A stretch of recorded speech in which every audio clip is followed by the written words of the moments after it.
Hello everyone, and welcome back to the Tent of Abraham. I'm Tamir Kreisman from Jerusalem, Israel, and we continue with our Calling All Sparks series. This one is called The Flavians and the Origin of Christianity. Part 1. We got 3 of these. So, as always, before we begin each class, I have to publicly state the following words by Rabbi Feld. The following pages contain my research, meaning Rabbi Feld's research, cooperative research with others, my humor for medicinal and educational purposes, and at its core is the research of some serious scholars. The following was not written for either publication or sale, but merely a personal and private letter that attempts to answer a bunch of questions and sometimes attacks on the part of friends and foes. Therefore, not everything is linked to its source and or footnoted. Also, creative license was taken to sort of kosher research for myself and others. Just a personal note, not prepared for a public document. Hope you enjoy the read as much as I enjoyed the writing. And here we go. And so the Flavians and the Origin of Christianity, you could find plenty of YouTube videos online with different historians and scholars speaking of just these things. So whatever we're saying here is taken, obviously there's some from there. We're all saying the same thing because we all have the same sources, right? But this is Rabbi Feld's compilation. So let us begin. On with assault, shall we? Who was Zeus? Jesus. In Greek, Lesus, for the Torah's Yehoshua. In Latin, Lesus, L-E-S-U-S, Lesus, connected to the daughter of Asclepius, god of healing, son of Apollo, sun deity. So, what was Jesus? Is he this historical character who wrote the Gospels? Wait, hold on. The whole 2.5 and 3-year story was completely oral, even according to Christianity itself. Can't argue with this, right? A storyteller's myth, merely an oral and third-person fantasy, as was the trend in those days. Why are they written in Greek? Why did they have a pro-Roman perspective? Why was and is the religion headquartered in Rome? How could anyone think that God would just change the playing field, the rules, present a new religion, even replacing us with a major nationwide revelation? The nation of Israel had a biblical, passionate relationship between themselves and between God. He forged with Israel many covenants, national level miracles, universally accepted righteous and spiritual leadership within many remnant covenantal faith action communities. Sorry, let me just adjust something here. There we go. A continuing heritage tradition from their very beginnings. Deuteronomy 17, 33, Genesis 49, etc., etc. Then in Greek, not Hebrew, a totally not accepted mixed pagan with Jewish culture religion, unheard of in its time, replaces everything that God had done before all of a sudden? Which in only 3 years replaces thousands of years of a deep relationship with their God, whom they received from their families before, who were ultimately direct witnesses. They saw it. A nation of witnesses, sons and daughters of covenants who personally experienced the drama and trauma of the narrative, not a claimed few brainwashed cult followers. He saw, all 5 or 10 of us saw, and so it is. Moses tells us 14 times in Deuteronomy to remember and to teach our kids and their children's children and so on. We were all nitzavim, standing steadfast. Atem nitzavim hayom kulchem. You are all here when Moses was talking, meaning not only everybody that was standing there, but your children and your children's children until the end of time. Witnesses to what you saw. How could that all of a sudden just change and go completely against everything that was? An active kind of growing, advancing collective connection. All of the elders, judges, priests, Levites, regular folk, all with unique talents and spiritual gifts. Around 300 times, this expression is used in various forms, reflecting forms of contact and contracts. A sign often going with the deal. You're getting this and this happened. You're getting that and that happened.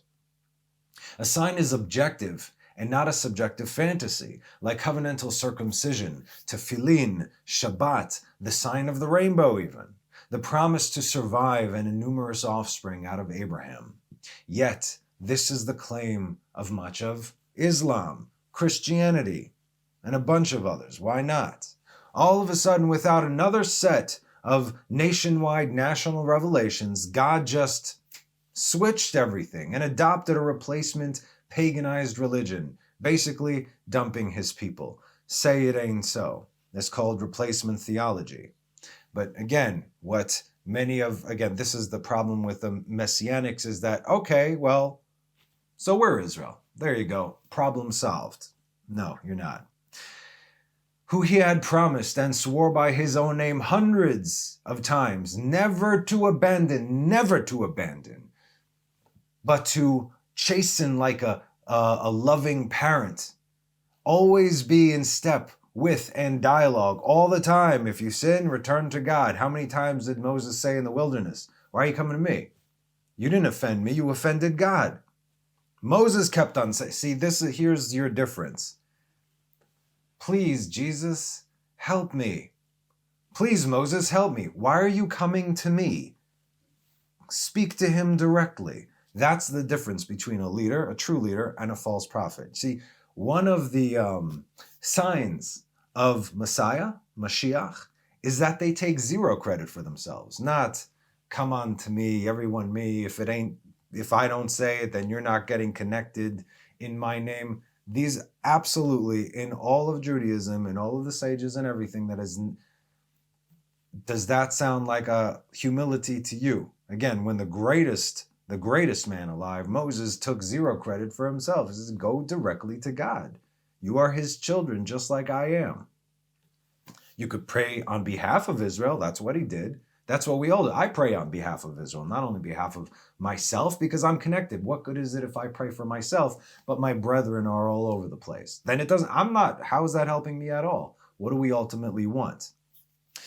Anyway, so the purpose of Mashiach is supposed to be not even a roadmap, like a street sign. This way, go that way, go there. That's it. Zero credit. Zero. So anyway, those were some of the mysteries that we see about the Gospels. The origin of the Christian religion has been a subject steeped in mystery for a very long time. By the way of Constantine having a vision, actually many pagan visions, of course, such as a vision of the sun god Sol in a grove of Apollo in Gaul, Provost London Southwark Cathedral in Christians the first 2,000 years by Oxford scholar David L. Edwards. Again, there's also going to get into a lot of different names here. Forgive me if I mispronounce. His vision of a cross was also pagan. That was his last vision. That's how he decided to turn everything in the entire Roman kingdom into let's follow the cross. Okay. It expressed his wish to use the original attempt to unite the empire under the Flavian initiative by writing a new religion. They tried. He merely picked up the ball and succeeded.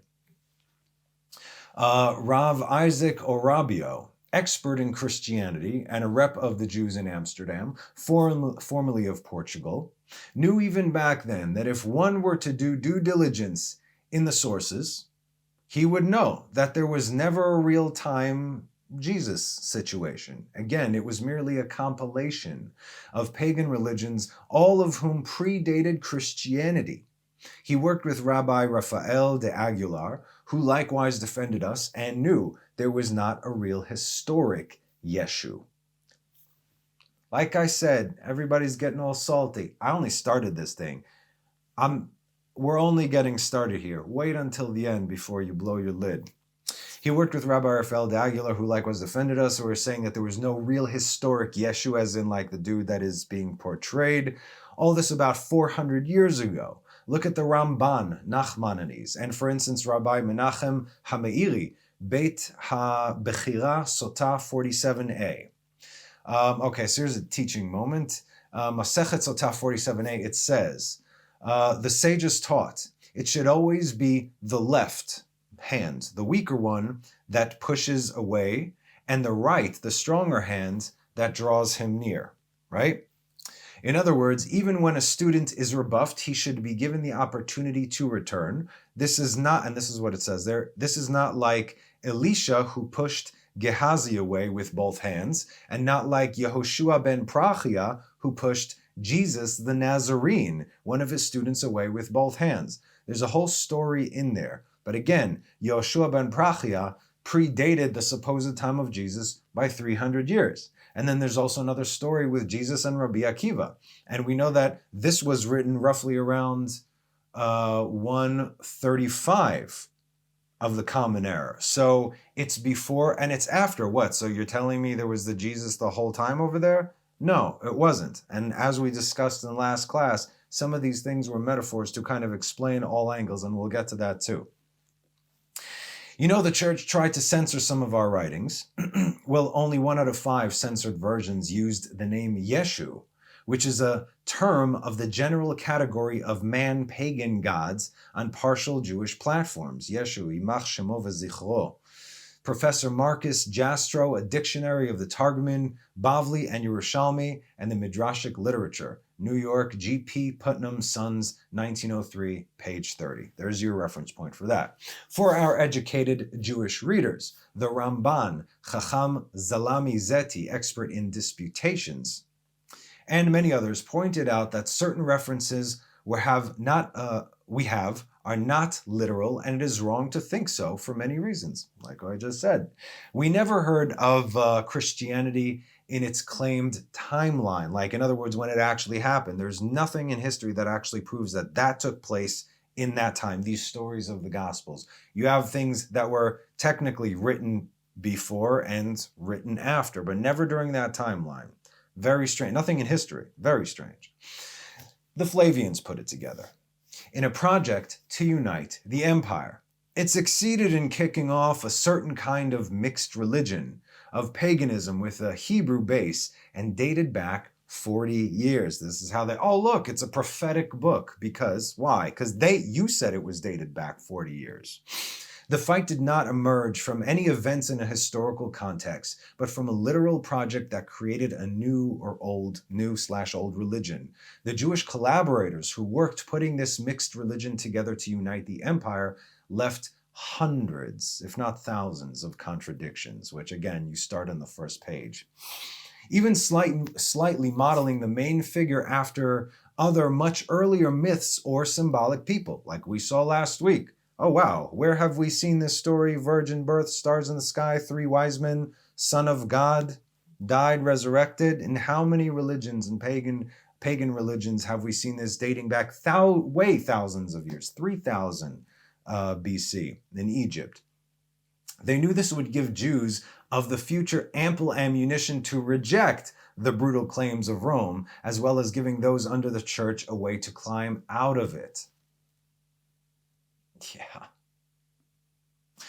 Our responses were to a fictitious literary phenomenon that became a believed faith, and our sources start being affected by them around 100 to 150 years after they claimed a beginning.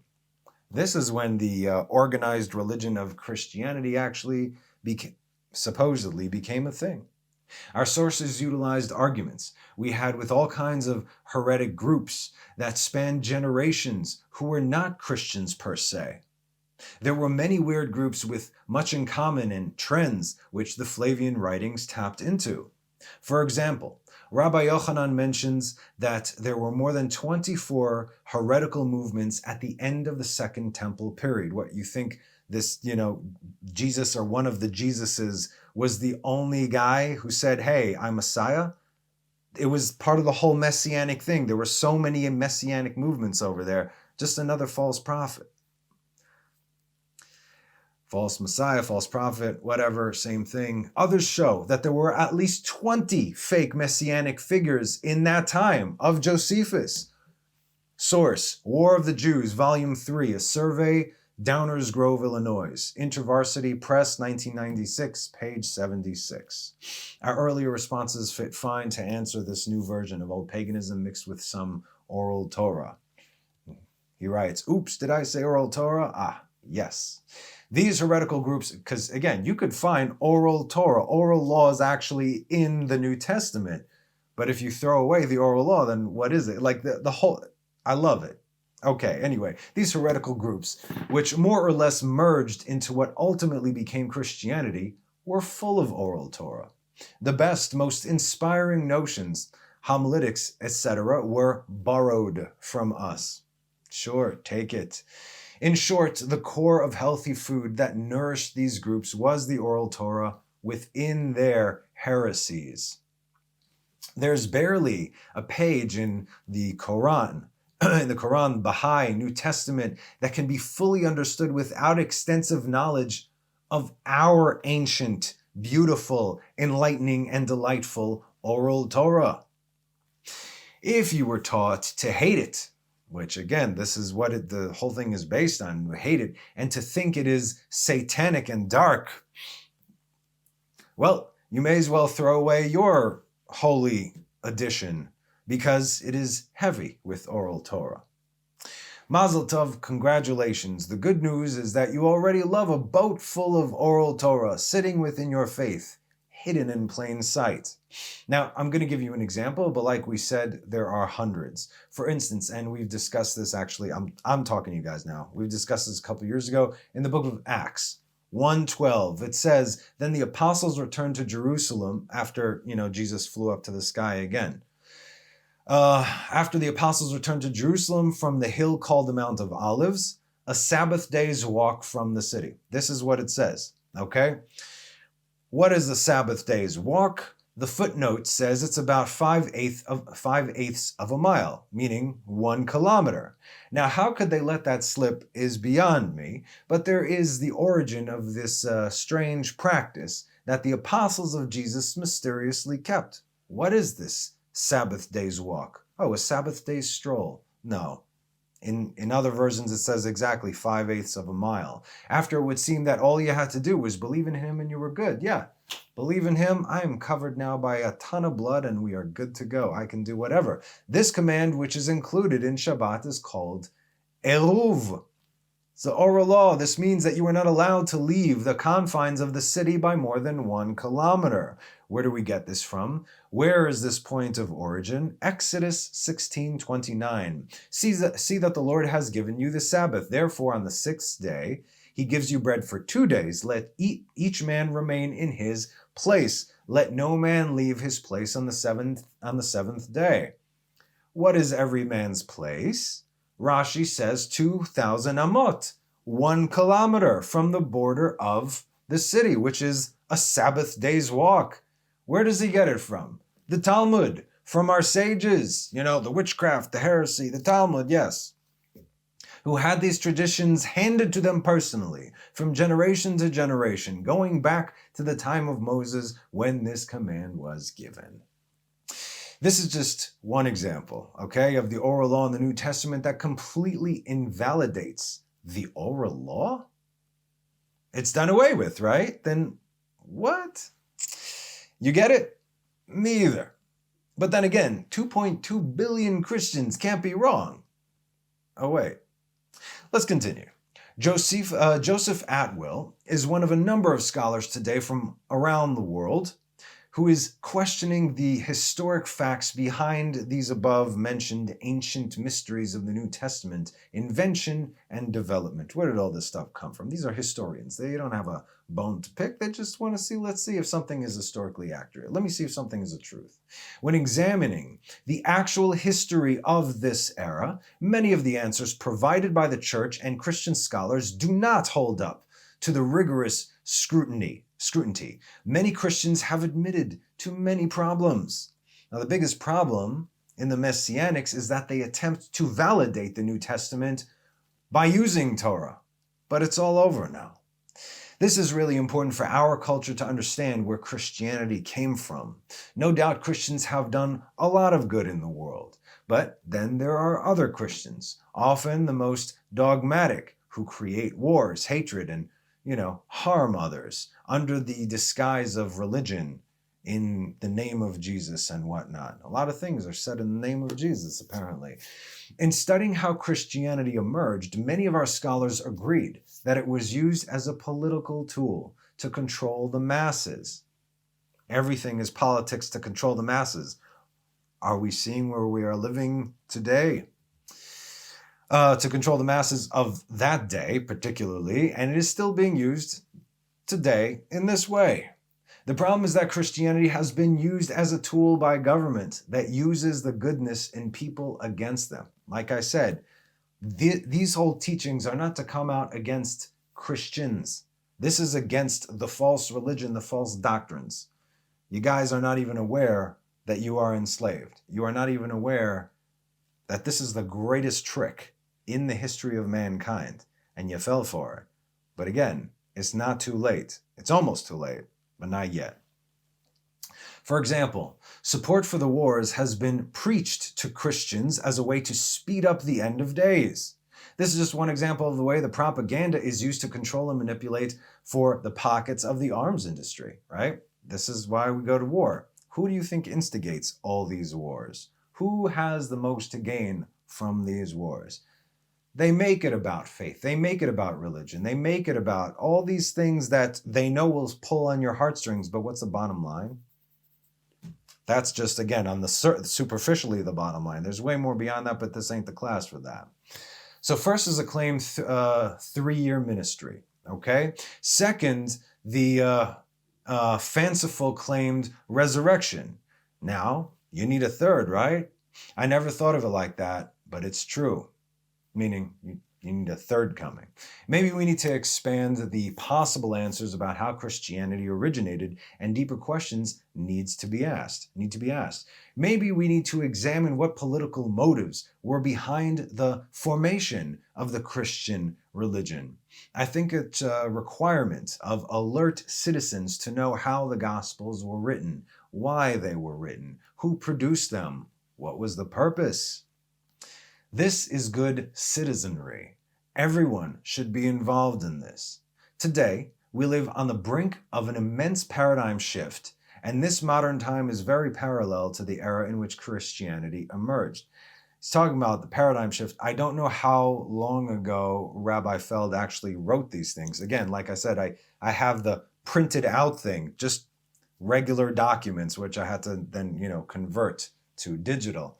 But the paradigm shift, I've been telling you guys, we have been shifting already for the last several years, and that's exactly what happened. Turns out I'm not alone and things happen.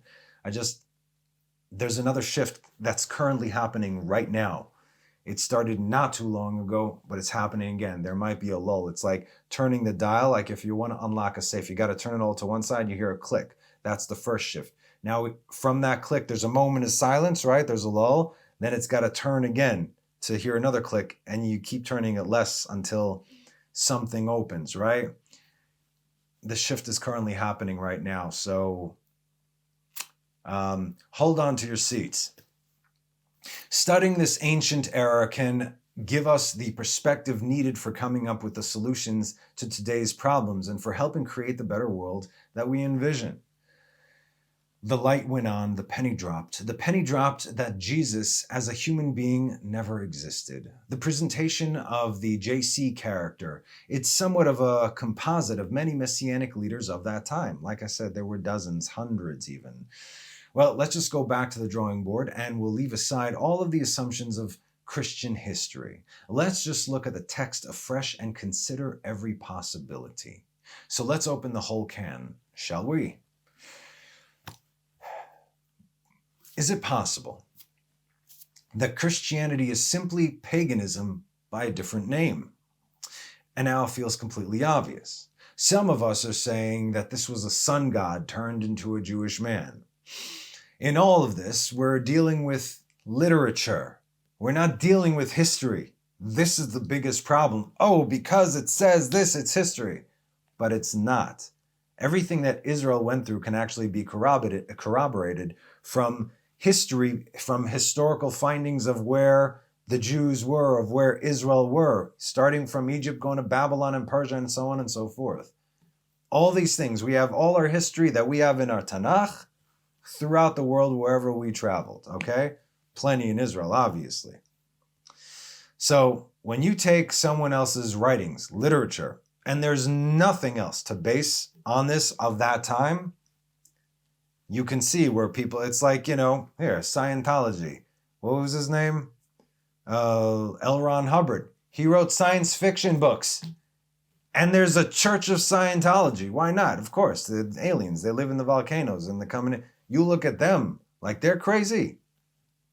How about your dude died and woke up as a zombie and now he's somewhere out there, but he's got your back? Come on. So we're not dealing with history, we're dealing with literature. So the answer is no, okay? There is no history to this character of JC. It's entirely a literary creation. Some of our Bible scholars are mavericks, working outside the restrictions of mainstream religious institutions. This allows them the freedom to provide fresh insight and to draw some startling conclusions about how Christianity was formed. There are a number of books on the subject. The key was in the Dead Sea Scrolls, the only Jewish literature ever discovered from the 1st century CE, the time that Jesus would have been preaching among the Jews. The characters in the Dead Sea Scrolls were militaristic, and you could see that this movement wanted to push the foreigners out of Israel. They were fundamentalists, after all. Whereas the characters and the Gospels are very different. They are pacifistic. They are turning the other cheek. They're giving to Caesar what is Caesar's, of course. How did a movement like Christianity come to exist in a region that was occupied by Roman soldiers and who had Jewish zealots within it that were going to push these Romans out? How is that possible?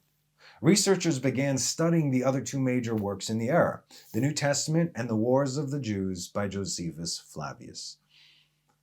When I was reading this blew my mind. So, from a Roman court historian, again, side by side, New Testament and the writings of Josephus Flavius. From a Roman court historian who described the war between the Romans and the Jews in the 1st century, while reading these works side by side, you will notice an amazing connection between them. Certain events from the ministry of Jesus seemed to closely, coincidentally, parallel episodes from the military campaign of Roman Caesar Titus Flavius, a campaign which took place 40 years after Jesus supposedly lived. See what I'm saying? The efforts to understand these connections led to an incredible discovery. Christianity had been invented by a little-known family of Roman Caesars, the Flavians, and they left us documents to prove this. The Flavians are not a household name, and yet it's the Flavians who completely reshaped the Roman Empire in Rome. Of course, there is the Colosseum, which is understood to be the best-known monument of the ancient Roman Empire. Perhaps the Colosseum is in fact a Flavian construction produced during the Flavian period. Maybe. But it's under the Flavians that both Rabbinic Judaism and later Christianity would take shape. The Romans destroy the temple, the kingship, the functioning Kohanim, the priests, right? And the Levites, the Levite world, destroying the land and creating an exile slavery situation. No more temple, army, self-administration, etc. The rabbis once again saved the day through using the only treasure they had left, the Torah, that which has not been corrupted, to bring unity, cohesion, and some joy after the destruction brought by Rome. Why would the Flavians be interested in creating religions? Much like today, their era was marked by political war struggles, a bankrupt economy, religious conflicts, and endless wars. Got to make how to simplify things that we can control everything. We need a one world order.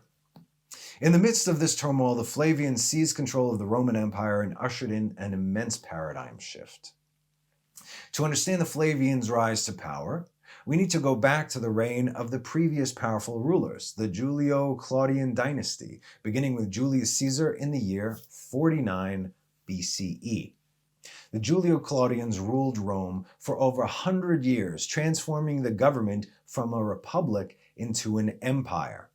This family contained all the famous Caesars: Julius, who predated the time of JC, Augustus, who was Caesar at the claimed time of JC's supposed birth, Tiberius, who ruled during his supposed death, followed by the infamous Caligula, then Claudius, and ending the Julio-Claudian dynasty with Nero, whose reign begins in 54 CE. The Julio-Claudians enjoyed a godlike status. You ever see this? Right? Does it look familiar? All the statues and many posters in churches. The Julio-Claudians enjoyed a godlike status, statues too, why not, until the family degenerated and began to damage the Roman Empire. By the time of Nero, his famous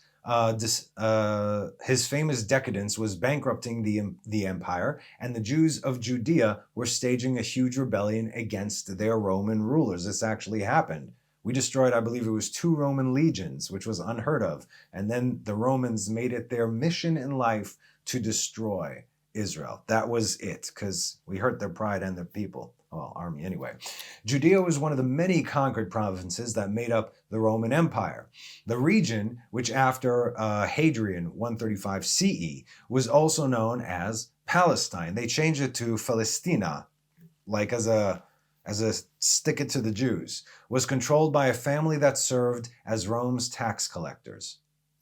The Herods, we all know them.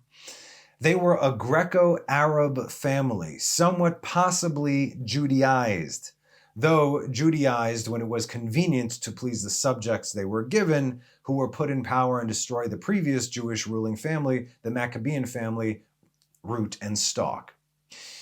Besides being heavily taxed and ruled by a non-Jewish family put in power by Rome, the Jews were further inflamed by the requirement that a statue of the Caesar, whoever it was at the time, be placed for worship in every temple throughout the Roman Empire.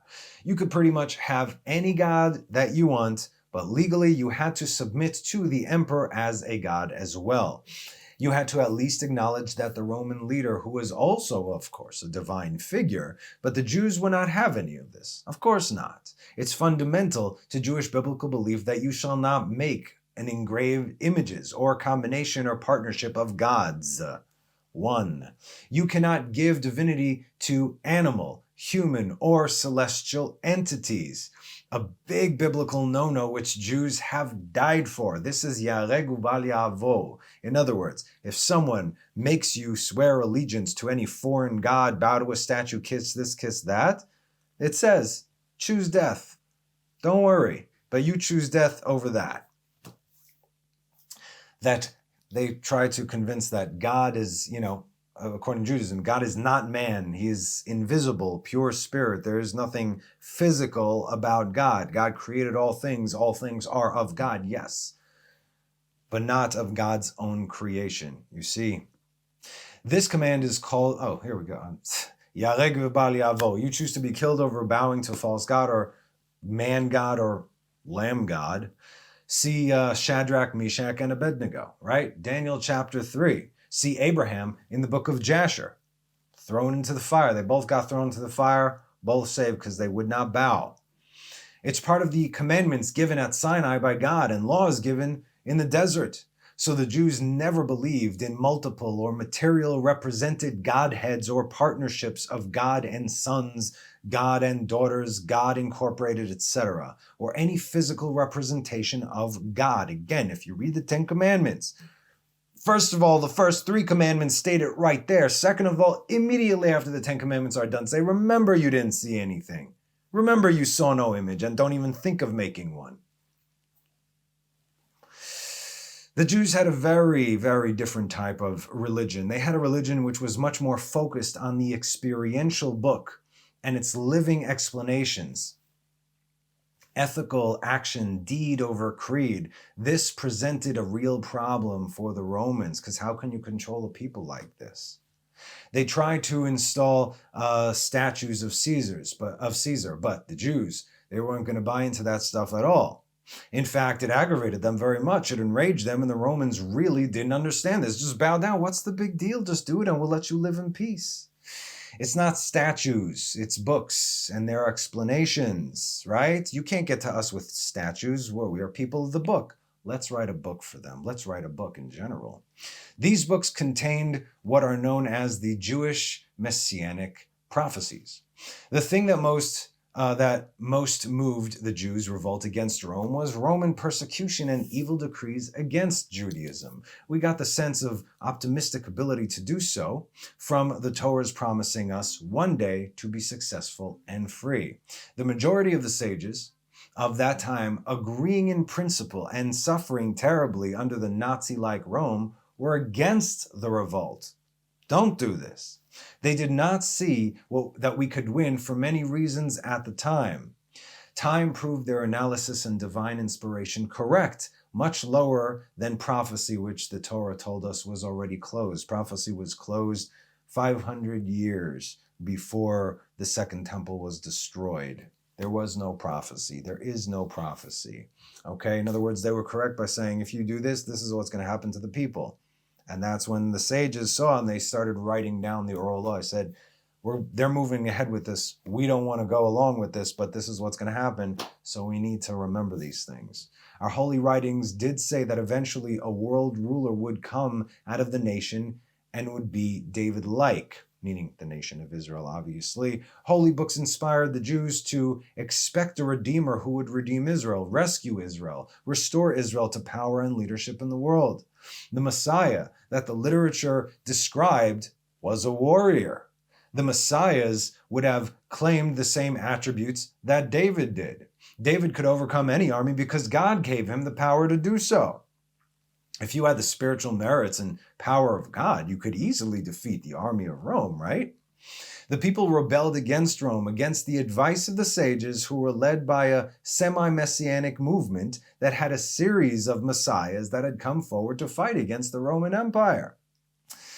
The Hebrew word Messiah is translated into Greek as Christos or Christ, so the title of Christ can describe any of the numerous messiahs of this movement.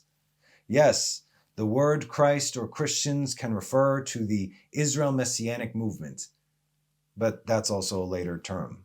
It's a later reformulation of the Messianic movement in Israel, the movement of rebels against Rome in temporarily successful.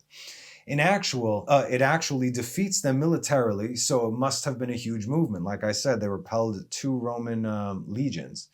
The victorious Jews set up a nation-state directly in the Roman Empire, within the border of the Roman Empire, meaning Israel. And the Romans had to do something about it. There was a real danger that this messianic movement could not only boil over in Judea itself, that could spread to other Jewish communities and other parts of the Roman Empire. Rome ruled its colonies with a rod of iron, and any resistance was going to be met with brute force. They could not let this stand.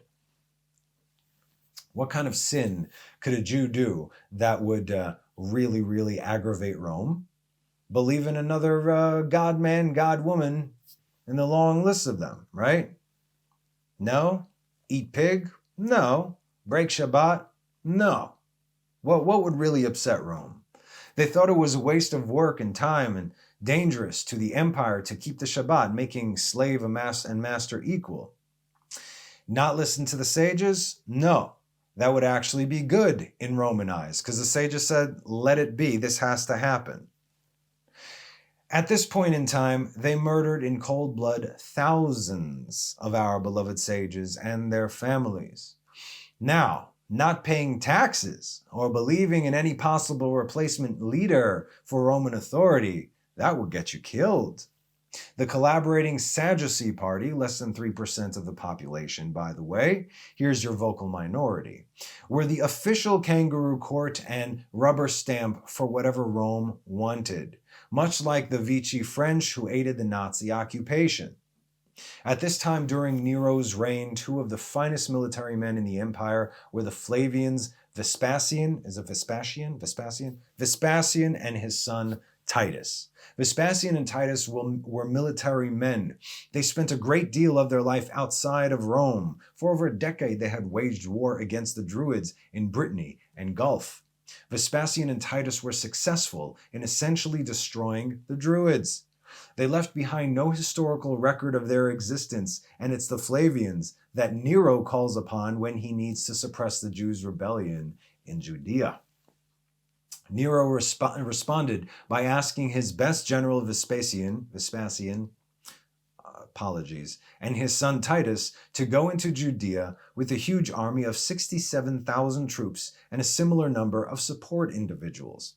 Again, when we were in the army, I was a combat soldier. For every one combat soldier, there's 5 to 10 dudes in the back, ammunition, food, transportation, technicians, and so on and so forth. So everyone works, right? Because then if you're just in the front lines without support, you got nothing. But these are 67,000 troops alone, not including that same amount working behind them. So they meant business. The Romans came down to crush the rebellion.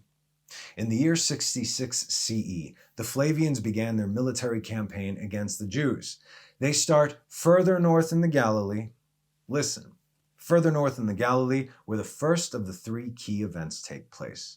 1, they destroy the Jewish towns of Galilee and capture a Jewish rebel turncoat, who later became a critical figure in the formulation of Christianity. This is where they captured one of the leaders of the rebellion, a Jew named Josephus bar Matthias. Now, Josephus presented himself to the Flavians as a prophet. He survived apparently by telling Vespasian that the prophecies of the Jews pointed out that Vespasian would become emperor, and of course he did. So Vespasian quite liked Josephus. I like this guy. So he used him as a translator in his entourage. He used him to appeal to the rebels to surrender. At this point, Josephus became a turncoat and worked with the Flavians against the rebellion, against his own people. Meanwhile, chaos is increasing back in Rome, where Nero's rule is being threatened. And in the year 68, the Senate found the courage to depose Nero, and he committed suicide. To depose Nero, and he committed suicide. Now, given these new circumstances, Vespasian was a prime candidate to become emperor in the middle of this war. When he returned to Rome, he seized the throne. The Flavians then became the imperial family, with Vespasian becoming the new Caesar in Rome, while Titus stays behind on the battlefield and sets his sight on Jerusalem, where the other 2 key events take place. Which are, number 2, Titus encircles Jerusalem's wall, and finally, number 3, he raises the temple, leaving not one stone atop another. Although, that's actually incorrect, because if you go there today, there are plenty of stones on top of another. So whatever they wrote in the New Testament, sorry, the prophecy didn't come true. Didn't Jesus say that? Jesus said that. Not one stone laid on top of the other.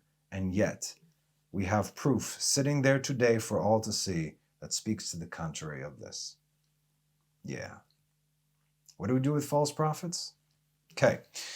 It took a while, but they eventually had to bring on starvation by building a wall or barricade, entirely enveloping the city.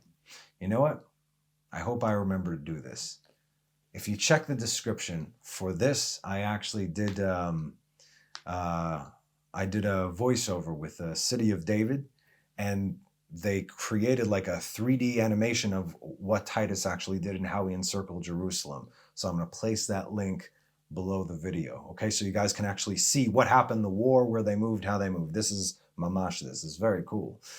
It took a while, but they eventually had to bring on starvation by building a wall or barricade, right? So they cut you off, right? Just go ahead, stay there. What happens, of course, since the temple and sanctuary is completely destroyed, it flipped the Jews.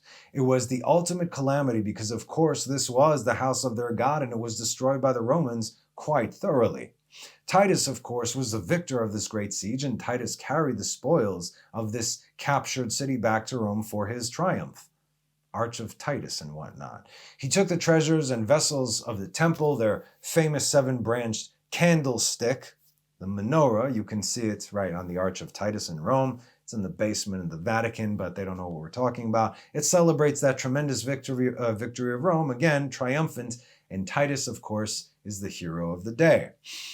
All the artifacts from the temple that they seized, they put on public display in what they referred to as the Palace of Peace, except for one item. Well, actually, two. The Jewish scriptures. So they didn't take the Torah. I mean, there are many Torahs, right? But they didn't take the Torah. Why? Because that would undo everything they're about to write. And two, they didn't take the Ark of the Covenant. The Ark of the Covenant, if you guys don't know this, was never actually in the second temple. In the destruction of the first temple, the Ark disappeared. And Indiana Jones has been looking for it since then. I jest. But Harry Moskov is no joke. And we will have him on the show, God willing. Who is the real-life Indiana Jones and where he believes the Ark is today. Fascinating.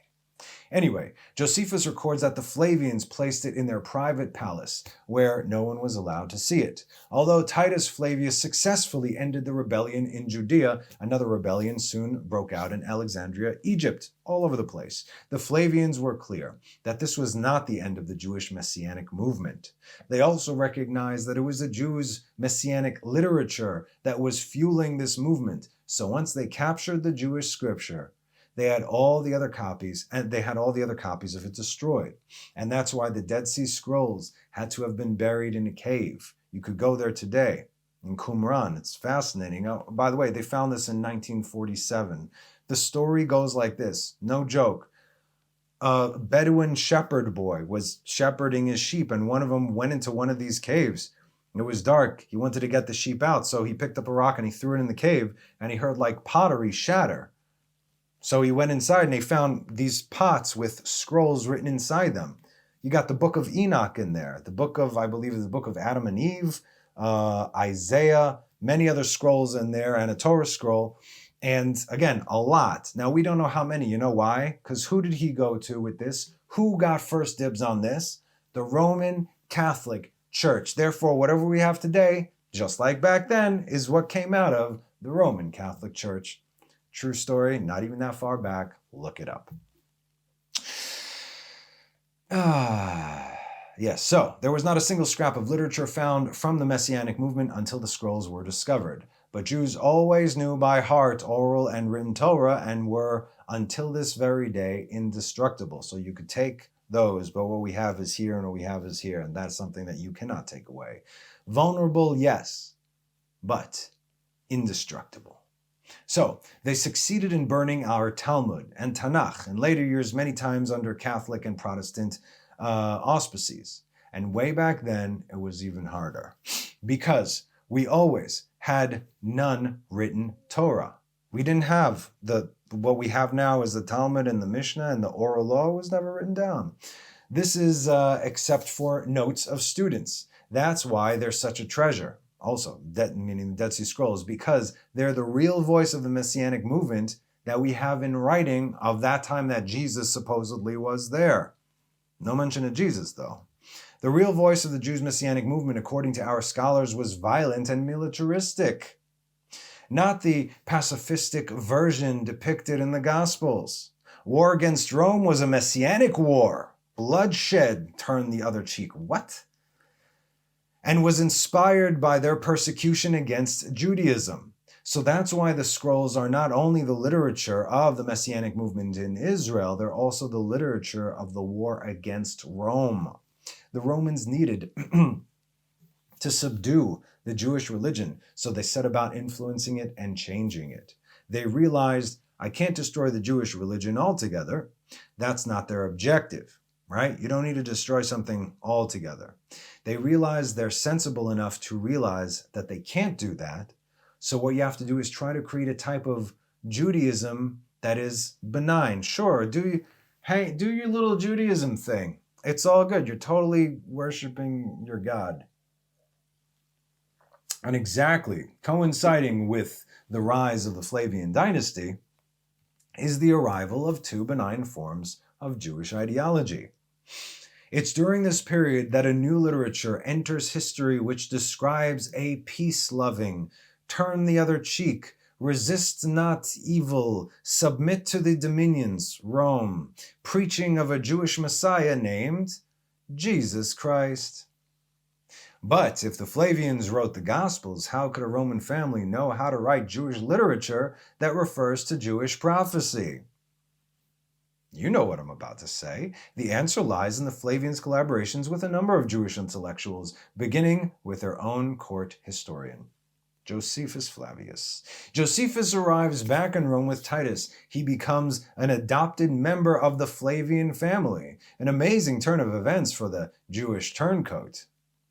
He becomes Josephus Flavius. Josephus at this time begins writing the history of the war, and he records that Titus gave him the Jewish scripture.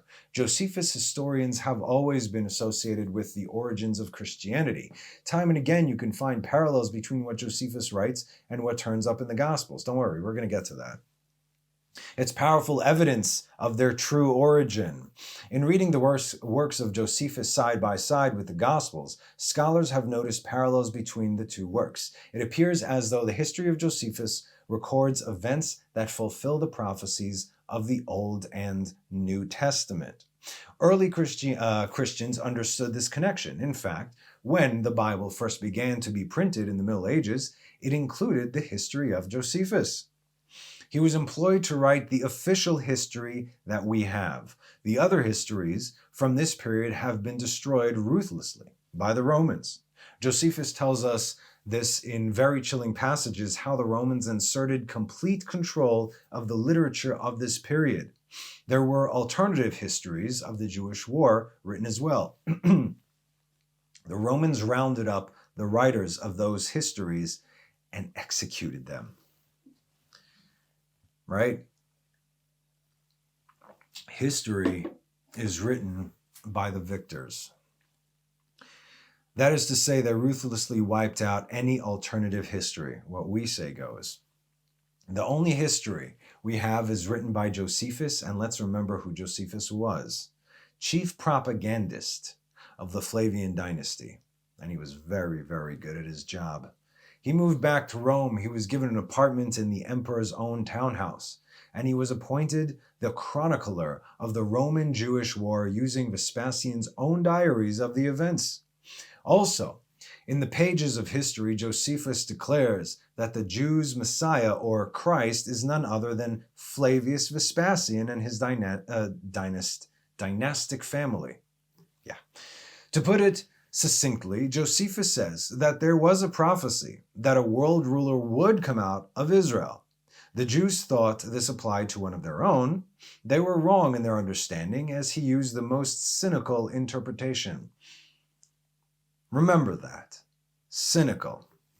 He applied it to the rise of the Roman emperor in Israel. Vespasian, then Titus, rose in Israel. Josephus recorded that the messianic prophecies foresaw not a Jew, but Vespasian as his dynasty. In fact, all of the Flavian historians recorded that the Flavian Caesar was the Christ. It was important to the Flavians that they be seen as the Christ, as divine and godlike, and this was not mere vanity. The Julio-Claudians before them had already established that presenting themselves as gods was a powerful tool in controlling their subjects. When the Flavians took over the throne, they inherited the enormous bureaucracy that was already in place, the imperial cult, which was dedicated to promoting the idea of Caesar as a god. Another part of the puzzle is the Roman imperial cult. Why is it important? Well, because it coincides with that same period of time as the emergence of the Christ's cult, so the pseudo-Messiah cult. You had a whole social community. The whole social structure of these conquered territories was governed by the imperial culture. And if you wanted to succeed, the key social community to join was the imperial cult. Because that's where all the movers and shakers were. Upward mobility assured. The idea of the emperor became an object of worship and was well established in the Roman system before Vespasian and Titus came along. It was prevalent in all major centers. It had its own priesthood. There was a ceremony, an annual celebration, annual games for the imperial cult, and so on. Now it had many characteristics which would later color the Christian cult. It grew in the same centers. It made claims that were later transferred to Christ. The Julio-Claudians had claimed that they were of divine descent and that they were therefore legitimate. Their power base was the Roman aristocracy, the Roman nobility. All of that collapsed into this power vacuum. Bring everything unto one place. Vespasian was declared emperor by the troops, by the Roman army. So effectively, it was a military coup, right? If you have the power, then sure, why not? With the change of dynasty, they have to create a whole new ecology to legitimize that dynasty. Okay, so what's new here? At that same time, they're creating a whole new mythology to counter Jewish messianicism, which is basically to destroy Rome. Yet, the Jews helping to create this one world religion, here we go, to unite the empire, also saw an opportunity to give it a wealth of Judaism, both oral and written. This would give it respect in the eyes of the very pro-Torah trends of that time. Also provide a way back to the many Jews who would fall under it. Tens of thousands sold on the slave market of Rome. But in addition to lost Jews, those of the lost tribes would likewise be under Roman rule. They pretty much got everybody. Also, with its many contradictions, people of all nations, the very smart and seriously seeking, would likewise see the fallacy of this religion and be free of it if they would use it to rule, perhaps more humanely. Somewhere along the line, those two things get mixed together. When Vespasian died, Titus began to proceed the process of having his father deified. This is complicated. This is a complicated process because only the Roman Senate can bestow an individual the title of Dios, or Dias, meaning God, or our God in that particular instance. Titus came to the Senate and presented evidence that the life of his father had been divine. Certainly, this would have included the military campaign that the Flavians waged throughout Judea, and it's at this time the Gospels were written. Because the theological structure of the Gospels of God, the Father and the Son of God, is the same one as Titus that would have been presenting the Roman Senate. Well, the Roman Senate did accept Titus's evidence, and Vespasian was deified and became a god. Titus therefore became the Son of God. The Arch of Titus that still stands in modern Rome today is inscribed with a dedication to Divine Titus, son of the divine Vespasian, our son of a god. This imperial cult, set up to worship Caesar as God, also provided the basis for the structure of the Roman Catholic Church. Now, the rituals,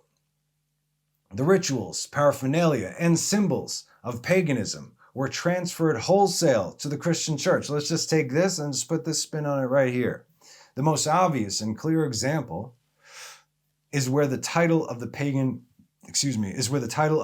chief priests of Rome, the Pontius Maximus, became the title of the Pope, the Christian Pope, your Pope. If you look at who held the original bishop positions in the Catholic Church in those early times, you will see that they are members of the same pagan aristocracy. They simply changed their clothing a little bit. They wore the same garments, but they wore slightly different headdresses. They had come from being a priest of a pagan cult to being a priest of Rome. Where the Vatican now stands, there was once a pagan temple. Do you know that? Which celebrated the mysteries of a dying and resurrecting God-man who wasn't JC.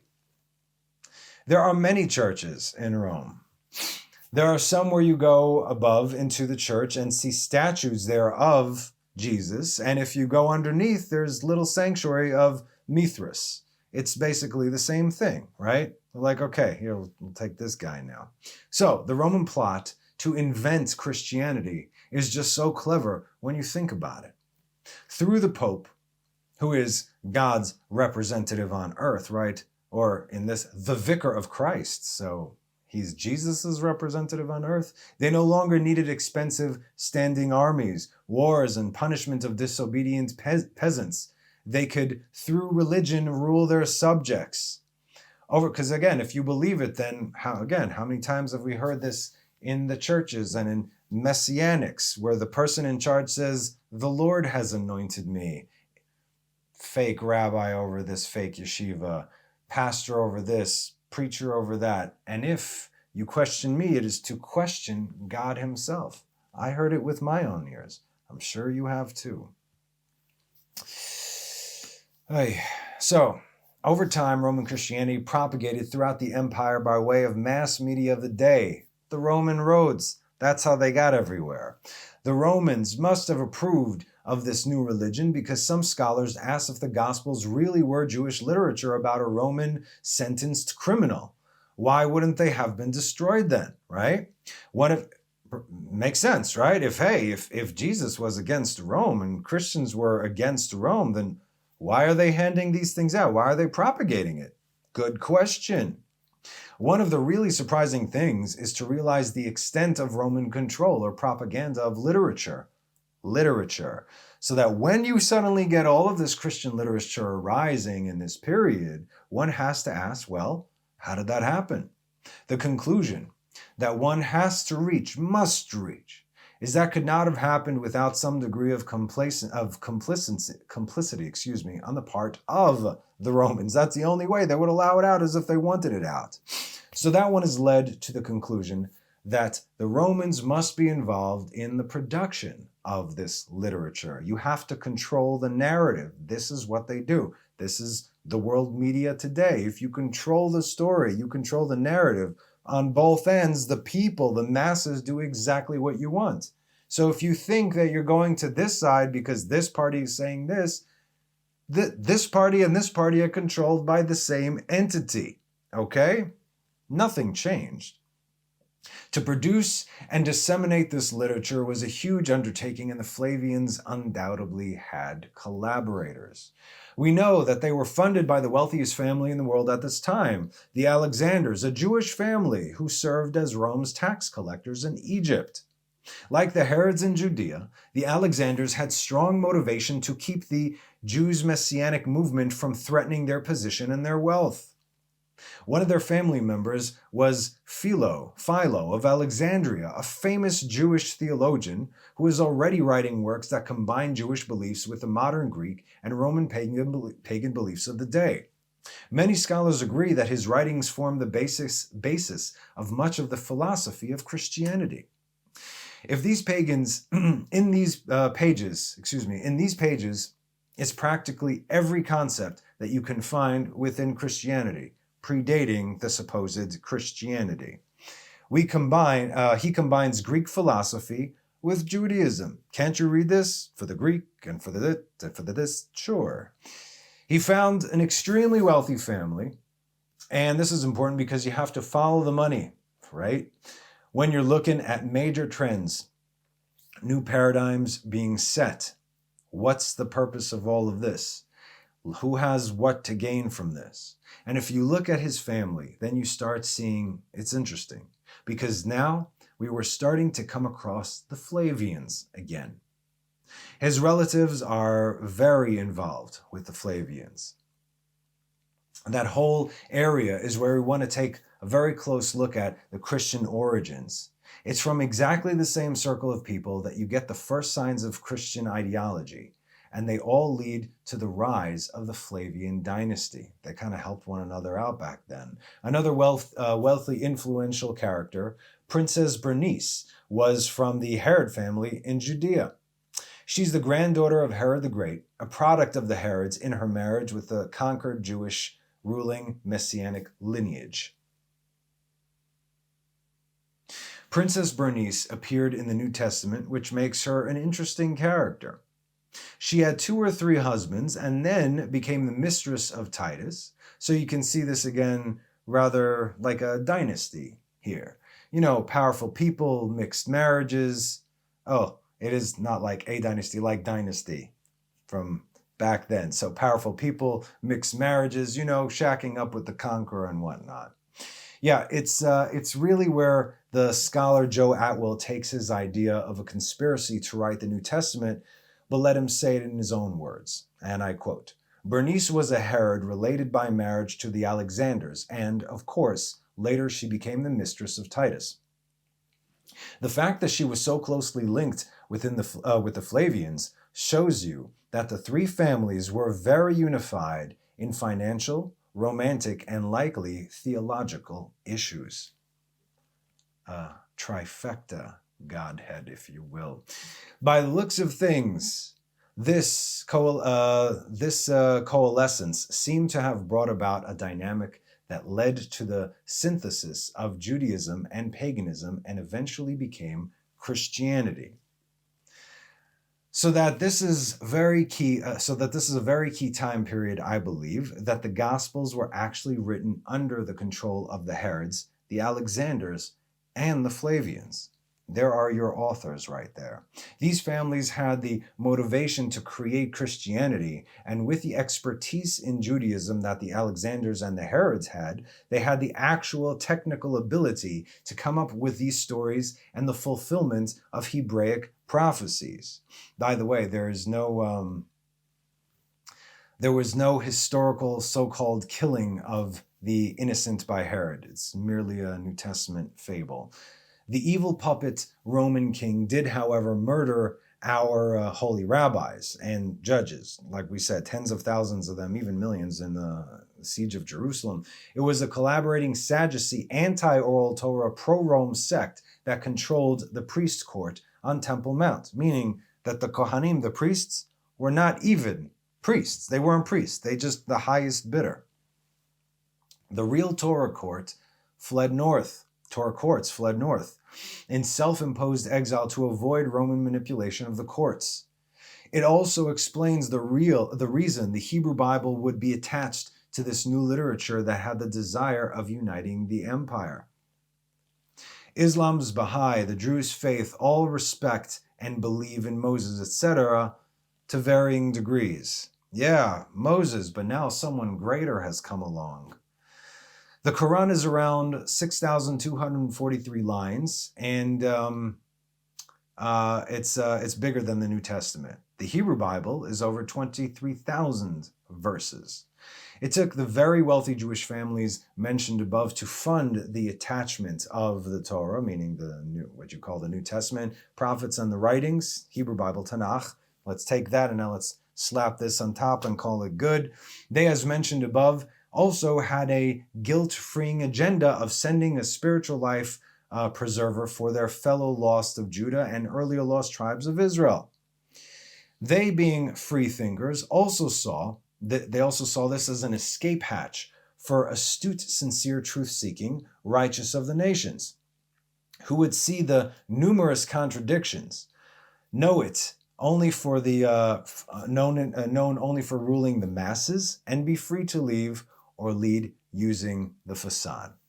So it seems the Flavians had the motivation, the means, and the collaborations through which they likely constructed and began disseminating Christianity.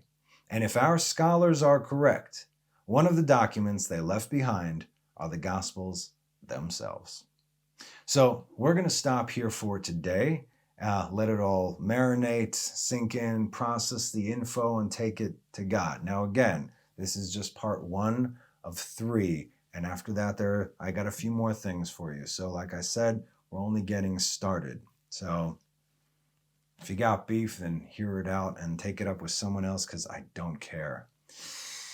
So if you go before God, you ask him humbly to show you the truth. Not your truth, not to attempt to prove or reinforce what you believe, but the absolute truth. Where is this coming from? Tell me, how do you feel inside? You're probably first going to feel angry because I believe this, and if this is wrong, then I am wrong and something is wrong. This is where you really have to let go of your pride and really do some digging, because your soul depends on it. This is why I'm doing these things. This is why all these teachings are here online, free of charge for the world to see. Why am I doing this? Because I need to do this. And so this happens. So anyway, stay tuned for next week. Part 2 of this, we get into greater detail of the Flavians and the origins of Christianity. Please, I ask again, like, share this video, hit the like with the thumbs up, and then share this video so we can do our part to gather whatever sparks need to hear this. Again, only the sparks will come in. Whoever doesn't need to will not come in, and they'll be very angry about it too. I am Tamir Kreisman from Jerusalem, Israel, and I am not going anywhere. So as always, thank you so much for joining me. Have a wonderful rest of the week, and have a Shabbat Shalom. See you next time. Bye.